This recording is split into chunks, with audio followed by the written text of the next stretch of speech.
Greetings, Guardians. This is Olympus Alliance. Today we continue our low-cost heroes series, a series built for players who want results, not waste. Heroes that don't need to be maxed, don't need every skin, and don't demand endless resources to do their job properly. And today, we're talking about a hero that many players quietly pushed aside. A hero some say, is out of the meta. But one that still stands as one of the strongest low-cost tanks in the entire game. Let's talk about Corvus. Yes, Corvus is no longer the shiny new frontline monster. He's not dominating every defense, and he's not the first name you hear when people talk about modern metas. But here's the truth, Corvus is still a phenomenal tank, especially when built correctly and efficiently. And most importantly, he does his job without draining your resources. So let's dive in and show you how to build Corvus to be functional, dangerous, and cost-effective, without over-investing. Corvus is a strength-based tank from the Eternity faction. He stands on the front line and fights using physical attack. His kit is very clear in what it wants from you, and that clarity is exactly what makes him such a good low-cost hero. Two of his skills scale with physical attack. One scales directly with health. And one scales purely with skill level. That means there's one stat that connects everything together, strength. Strength increases Corvus's physical attack and his health at the same time. So by focusing on one stat, you're strengthening multiple parts of his kit simultaneously. This is exactly what we want when we talk about efficient builds.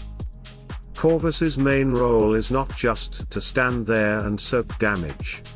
His real power comes from punishing enemies for attacking. The Altar of Souls turns incoming damage into retaliation, especially against OP teams. The more damage your enemies deal, the more they hurt themselves. That immediately tells us something very important. Health matters a lot. The more health Corvus has, the more damage his altar can absorb and return. So while strength is your foundation, health is what unlocks his true threat level. Before we go any further, there is one upgrade you should never skip: Sparks of Power. Sparks of Power increase strength, health, and physical attack all at once.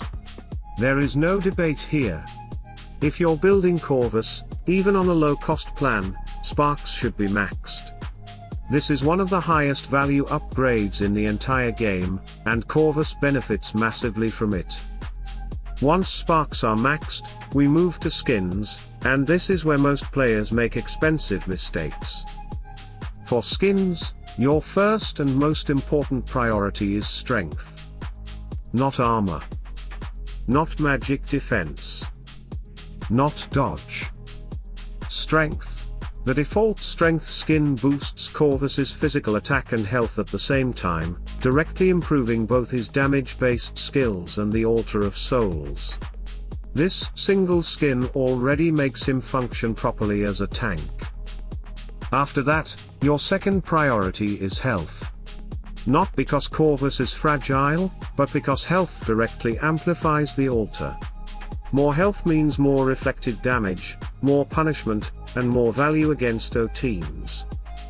And that's it. You do not need to build every skin. You do not need to chase resistances early. Strength first, health second, and then you stop.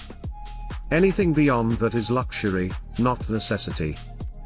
Now let's move to artifacts, another place where players often burn resources unnecessarily. Corvus is primarily a tank and secondarily a supporter, especially for the Eternity faction. While strength is his main stat, in mid-game you will start facing enemies with high burst and mixed damage. That's where his book artifact becomes essential. Defender's Covenant gives Corvus armor and magic defense at the same time. One upgrade, two defensive layers. This is why the book is your top artifact priority.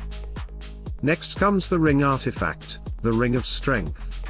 This immediately boosts his main stat and improves most of his skills. Even at 5 stars, the value is noticeable and efficient. The weapon or artifact, however, is not a priority for a low-cost build. You can safely leave it for later. Focus on the book and the ring, those two already give Corvus everything he needs to perform his role. Now let's talk about glyphs. Here again, simplicity wins. Your first glyph is strength. This directly improves Corvus's core performance and should always be prioritized. After that, go for health. Since his altar scales with health, this glyph has massive value and turns Corvus into a true punishment tank. If your resources are limited, and that's the whole point of this guide, you can stop here. Level both glyphs to 40, and Corvus is already fully functional. Magic defense glyphs, armor glyphs, and other options can wait. Remember, the goal is not perfection. The goal is effectiveness with minimal cost. Now about primary stats. Health partially comes from strength, and strength naturally increases through leveling, evolution, ranks, and sparks. This means you don't need to micromanage secondary stats. As long as strength is properly reinforced, Corvus will scale naturally into a durable frontline. And this brings us to the final result. By following this approach, you build Corvus in a way that is strong, efficient, and predictable in performance, but unpredictable for your enemies. You avoid overinvestment, you save resources, and you move on to building the next hero. This is what we call a dirty build, not dirty because it's weak, but because it does exactly what it needs to do without being overbuilt. And those kinds of heroes are often the most dangerous. So yes, Corvus may not be the headline tank of the meta anymore. But built correctly, he is still one of the best low-cost frontline punishers in Hero Wars Alliance. Strong, efficient, resource-friendly. And that's exactly what this series is about. Stay tuned for more low-cost heroes, and as always, stay sharp, stay efficient, and salute and friendship.